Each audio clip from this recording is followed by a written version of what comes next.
Welcome back, guys, to another exciting episode of Let's Talk. Yes, it's another interview, and this time we're joined by a very prominent person, guys. This is a member of the National Executive Committee of the ANC, and she's a NEC, and which is the highest decision-making body in between conferences.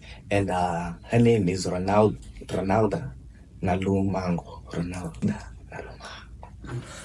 Yes. Yeah. Without wasting any time, let's get into the business of the day.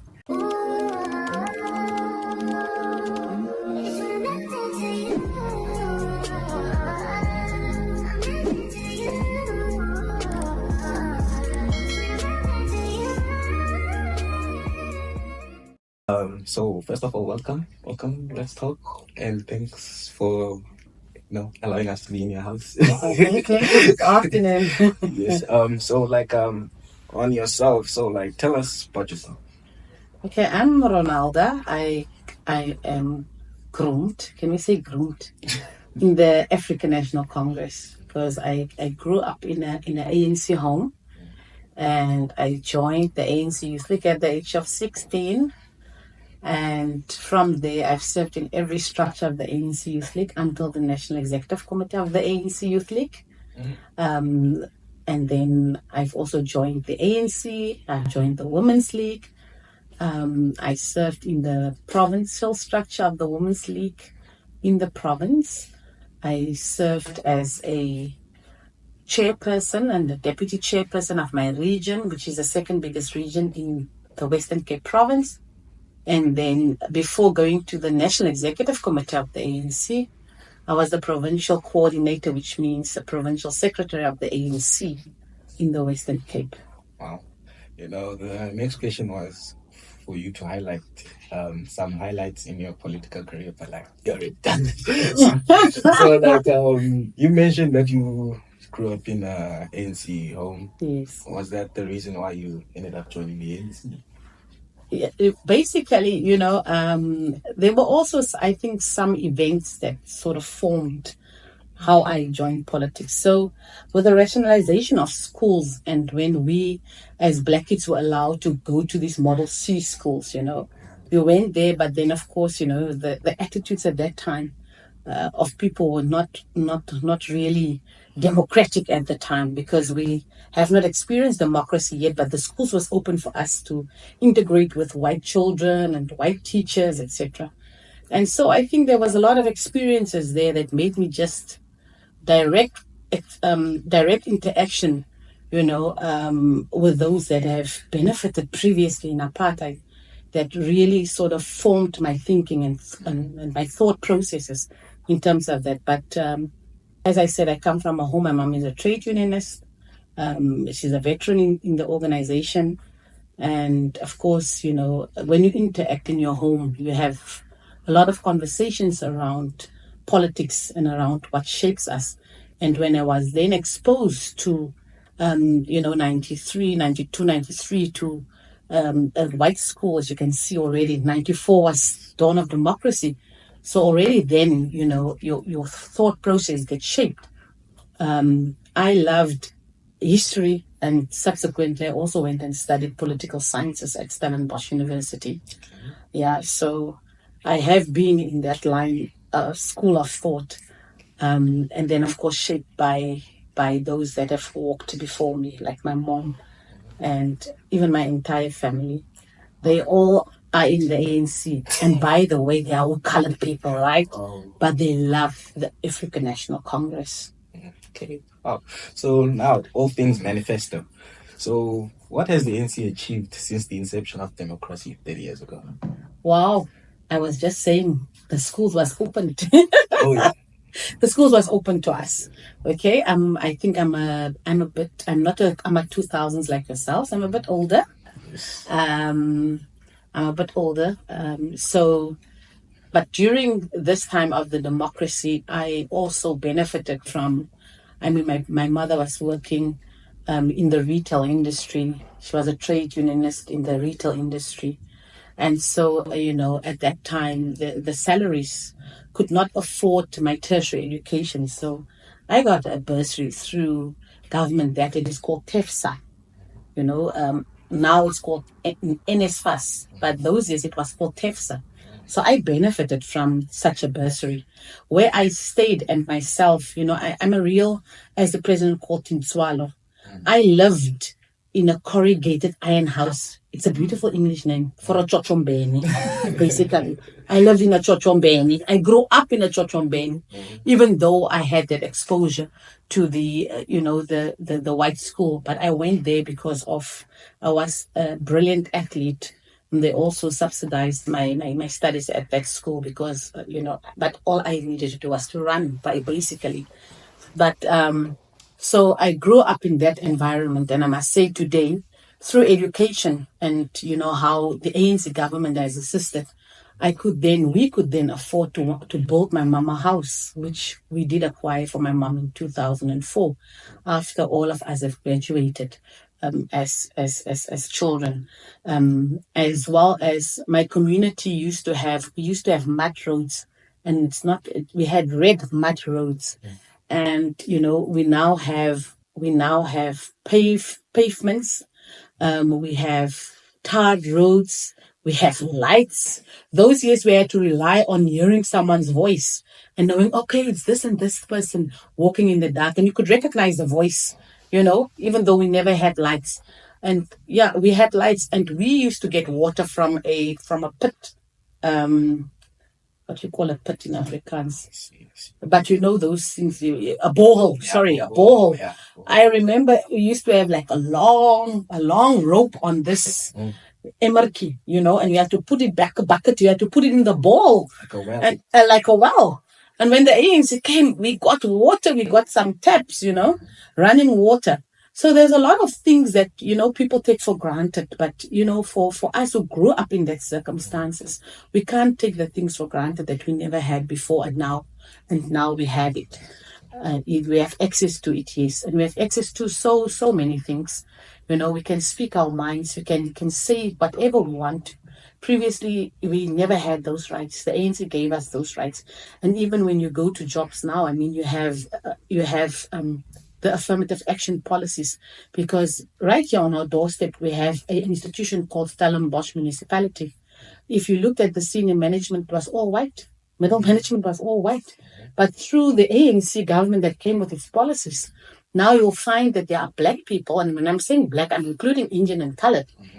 Black people in middle management, black people at senior management. The municipal manager is a colored woman, where previously we've never had that. So those are because of policies of the ANC that have made that have really brought a change. And the reason I'm mentioning it and the change in my life is because I'm part of that municipality currently. So it is part of my life, right? So that is why, I'm mentioning it. I'm also able now to send my kids also to good schools, where previously we could never do that.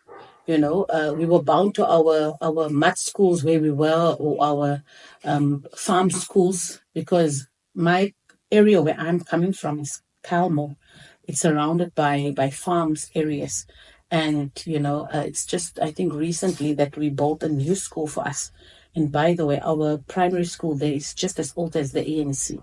Wow. So like some of the things that you mentioned, like the struggles, I believe there are some places that are still facing those challenges as well. So like, is 30 years enough time to cover all places with such challenges? Let me just say that 30 years, I don't think 30 years is enough for everything that we've gone through in this country. We must just be honest. Mm-hmm. There were too many challenges. One, if you look at how many people were on the electricity grid, right? During apartheid, we were never, I just told you, we have got lights now. We were never on the electricity grid. It is the ANC government that had to come and put us on a grid. It's the ANC government that had to come and ensure that we have running water. Obviously, there are still places that doesn't have that running water yet. But by all means, we are trying to ensure that everyone has got access to that basic services. And like the president says, yes, we've done a lot, but there's still a lot to be done. We acknowledge that there's still a lot to be done. For instance, if you look at, we have free education, right?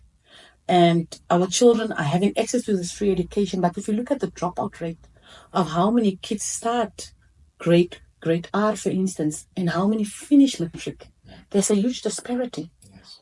So between grade 10 and grade 12, there's a huge dropout. So we need to work on that. We need to ensure that those young people that go to the high school, we must make sure that they finish high school.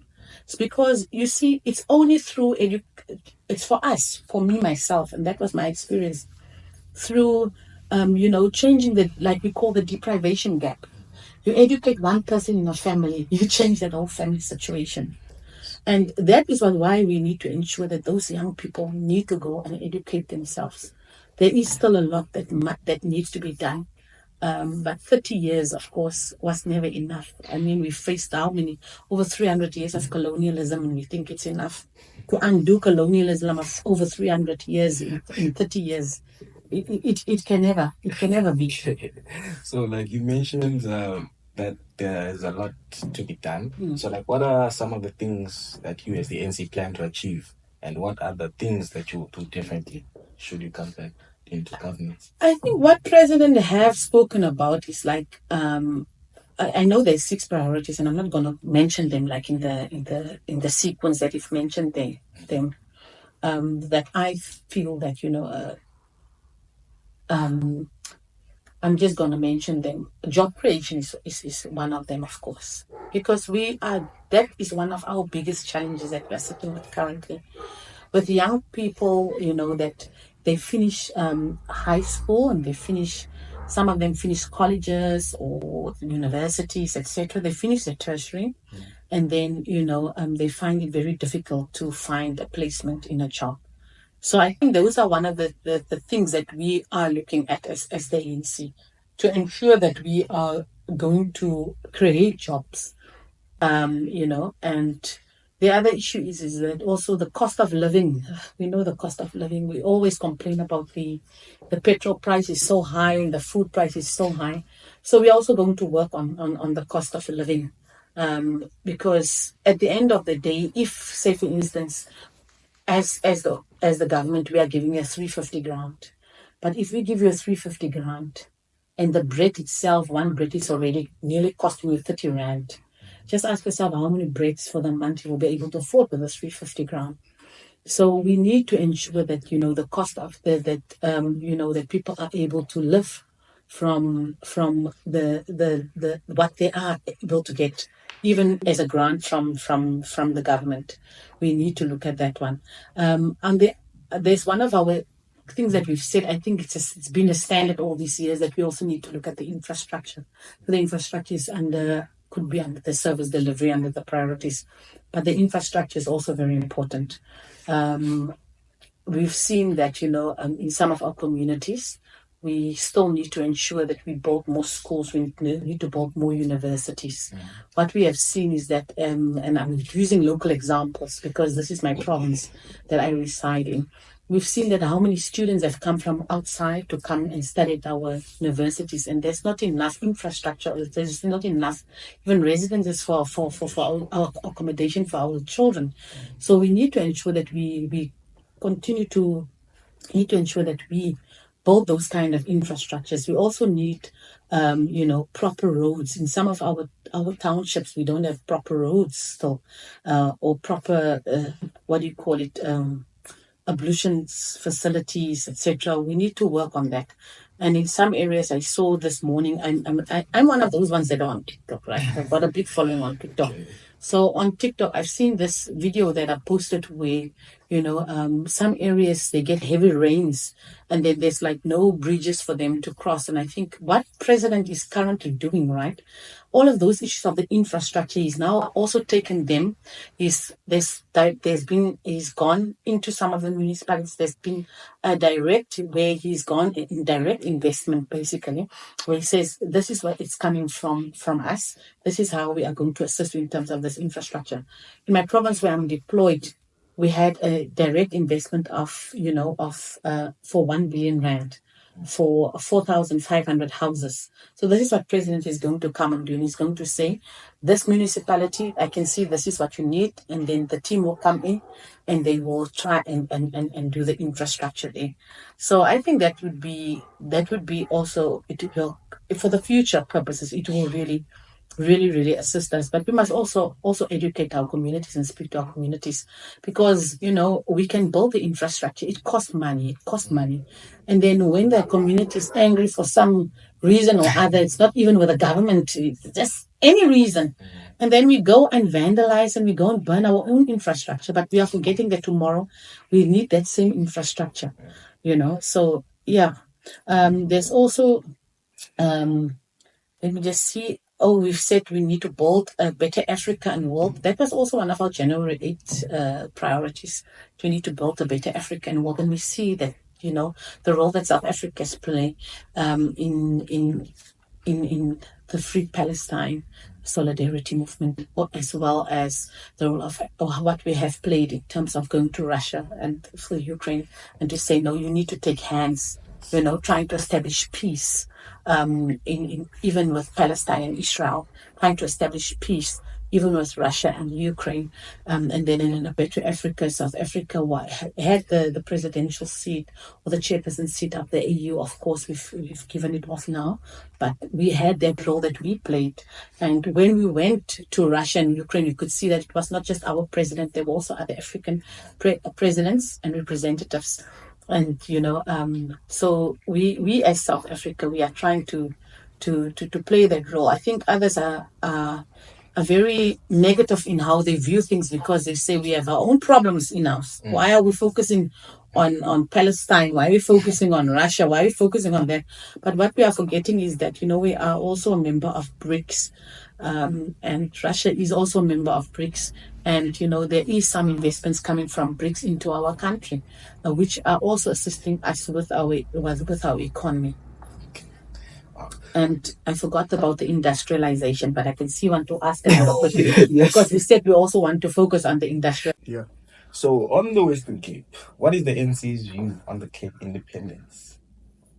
This Cape independence is just a farce. It's just, a smoke screen for, the DA to bring back apartheid in the Western Cape. That is what it is.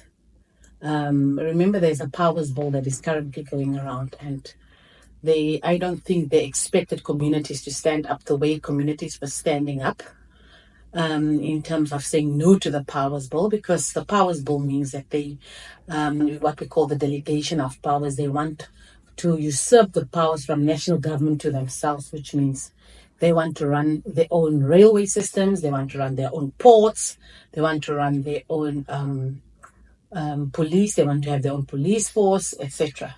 So that is what basically they want to do with the powers bill. And so the communities went out and said that you are going to take us back to apartheid. We don't want that.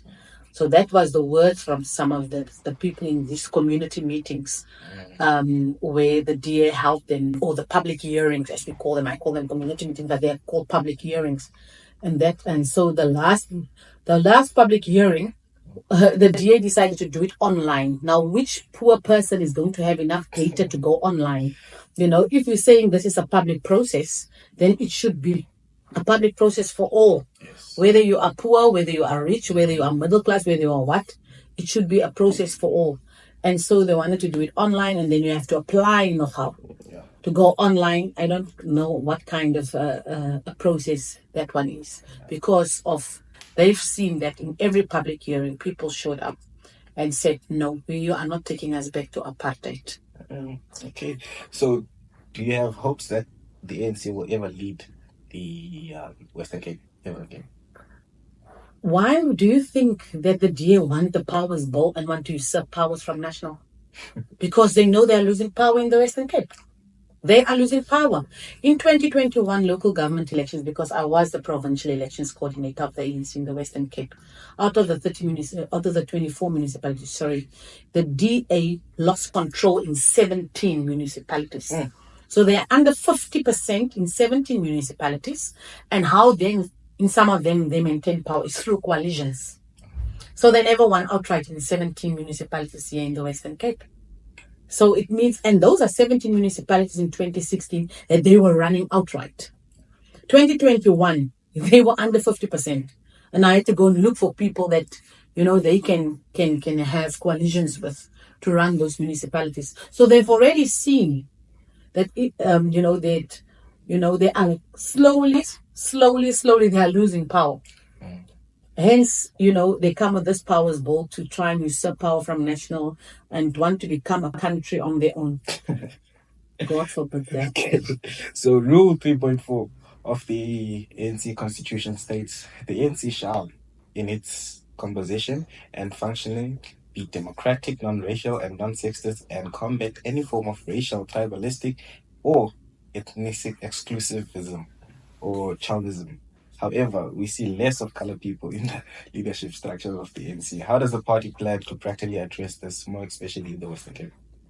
I'm happy that you are speaking to me as a person who's always been designated under colored, and I am forming part of the highest decision-making structure of the ANC, which is the National Executive Committee.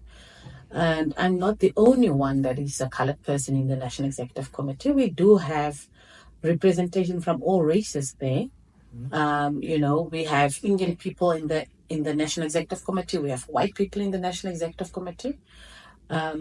And obviously, like I said, there are more colored people as well, other than myself, in the National Executive Committee of the ANC, because we know that, South Africa is a diverse nation and all races are represented in our NEC, including all tribes are represented in our NEC.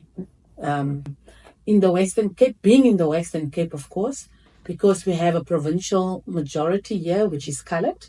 If you look at the composition of the leadership of the Western Cape, in the top 4, for instance, you have 3 colored people and you have 2 African people. Then in the rest of the composition of the leadership, you have half African, half colored. So there's a fair representation, of the colored population or the colored people within the leadership structure of the ANC. Okay. And then on the elections, is the ANC confident that they will win? We are going to win Okay. with an outright majority. Okay. Yes, I'm just repeating what President Ramaphosa is repeating. If you look at the ground, you see social media is nice. Social media is not voting. Talk everything you want to say on this social media. They are not voting. It's the gogo that we go to do door to door to. It's our people that we are going to do door to door to and touch base with. Those are the people that are voting. Not the ones who criticize the ANC on a daily basis and think just because they are 50 naysayers of the ANC, because, they are naysayers, the ANC is going to drown. No, the ANC is strong on the ground. And I think this past weekend, we have shown, that the ANC truly is the choice of the people. Moses Mabhida was packed to the rafters. There's been overflow. The whole town was full of ANC people. The whole beaches was full of ANC people. Everywhere you looked, it was packed with ANC people. And that's one thing that I know about South Africa. The more you criticize the ANC, the more you come for the ANC. Because, sometimes what is happening, those that criticize the ANC, they sometimes tend to be racist. They tend to be racist towards black people. Because they think failure, corruption, everything is black. And they don't say, they will say you black people. That is how they say it. And the more they do that, the more they bring our people back to us. Criticize us on our policies. Criticize because, of course, we fought for that freedom for you to criticize. We don't mind, but sometimes the criticism is not constructive criticism. It's a criticism to break down, etc.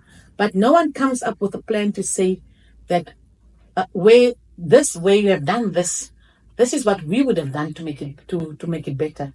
Other parties, you can see that they don't have the muscle as the ANC. And let me tell you something. If you look in the Western Cape in terms of coalitions in its nature do not work. In its nature do not work. When all these parties are coming together and they say they want to form coalitions, to form government, believe you me, it does not work, because each one wants to be a president, each one wants to be a minister. They'll first start fighting over who must be a minister and who must be a president and who must be a deputy and who must be what, before they even go to think of servicing the people of South Africa. And then whose policies will they be able to, whose policy are they implementing and what are they implementing? So I think South Africans, we really need to think. The ANC, yes, a lot of our good policies, there are also some of the policies that we need to work on in terms of our implementation. And as President has stated, as I've mentioned earlier, our 6 priorities that we really want to ensure that we build a better future for the young people. Okay. So, what's actually holding people to vote for the ANC? Is it that it's a liberation party, or what other factor? It's not just the Liberation Party. If we say Liberation Party, there are how many kids now that are even benefiting from NSFAS, whose parents are unable to pay fees? If it was liberation, it would have ended in 1994, but it's not. Even today, as we call the AMA 2000, they're benefiting still from our policies as the ANC. Our kids go to school, and sometimes we need to understand the kids go to school. Sometimes there's nothing in the house to eat. That child gets a full meal at school, right? That child gets a full meal. We can still go and access, our primary health care. It's for free. We do that. For me to have a better understanding about really what the government is doing. And we were having this debate, and it was a lot of young people we were having this debate with. And then there were 2 foreign nationals there. And you know what these 2 foreign nationals were saying? They said, South African people are ungrateful people. All we want is to say to South Africans, go and travel Africa. Come back and see. Because there you must build your own house. It takes you years to build your own house. You don't have benefits like grants, etc., that you are getting here. Yes. Do you think you will get the youth vote? The youth is going to vote. The youth is going to vote.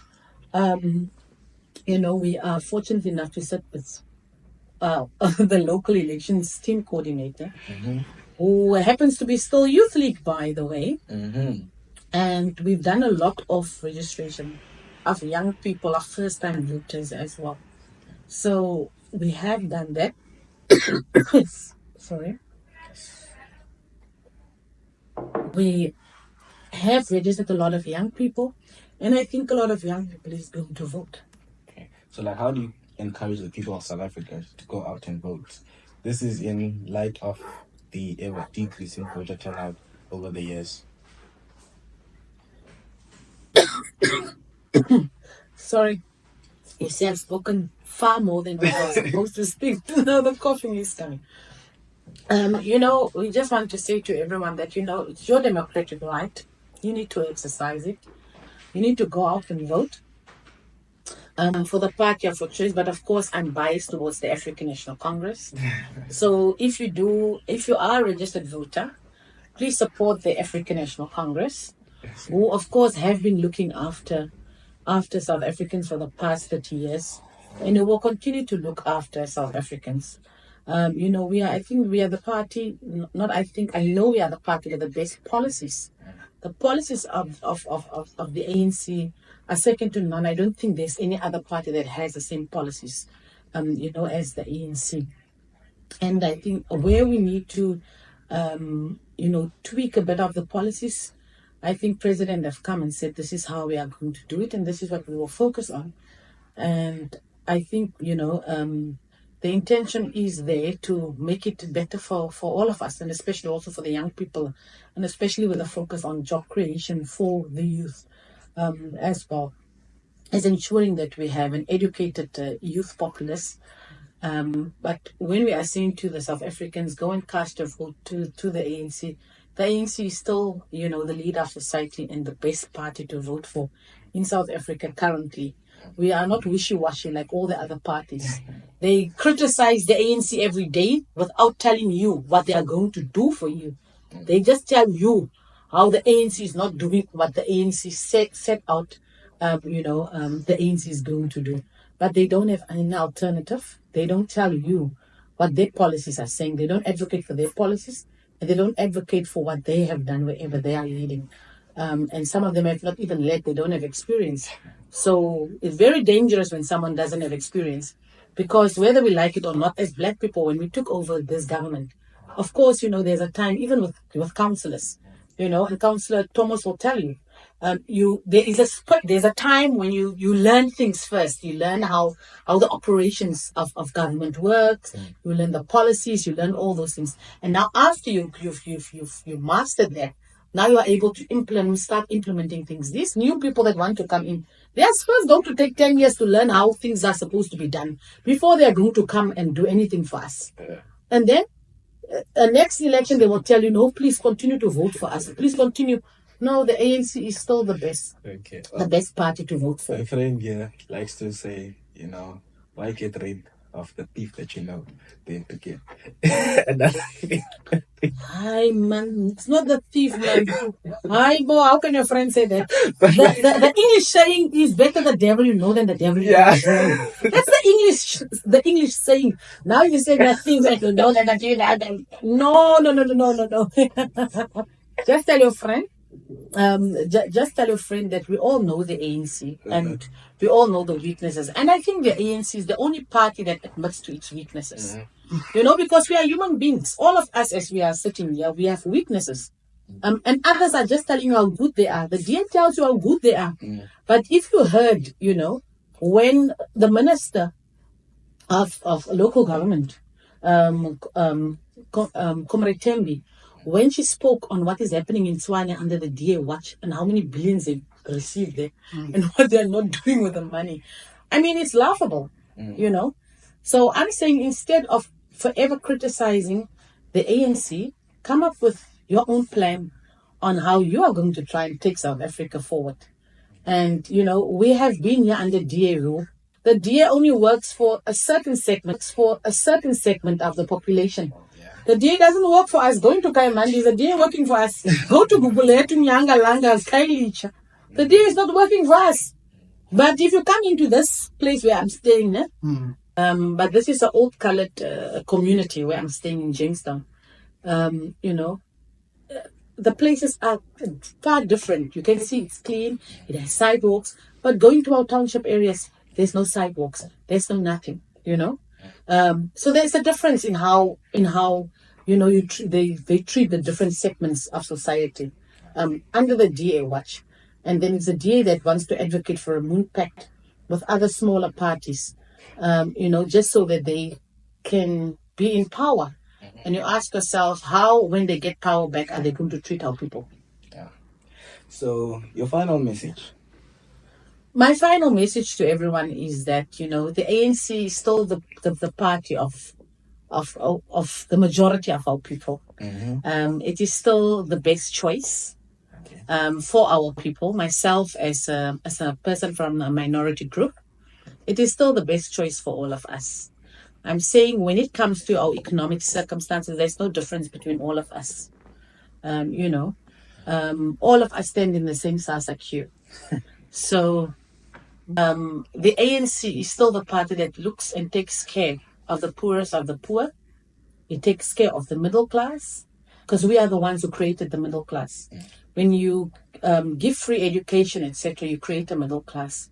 It is us that even created an upper class in South Africa of Black people that was not there previously. So we do have a track record, and we must always, when you judge someone, you must judge them on the track record. And earlier on in the interview, I've said to you that this is what the ANC have done. There is now lights that we have. There is now roads that we have. There's now, we have free meals at school. Our people have SASA. There's a 350 grant for young people. There is a NESFAS for young people. There is so much more. Even in the creative industry, there are also assistance for those. We have, young Black people that are designing for EDGIS through a program of the Department of Sports, Arts and Culture. I mean, there are all of those that we, as the ANC government, we have done. I think there's so much more, but we are not claiming all of the victories of what the ANC have done. And perhaps people don't know all of the things that the ANC have done. But we have definitely bettered the lives of South Africans. But we still need to do more. There's much more for us to do. The road has not been easy in the last 30 years. There has been some failures.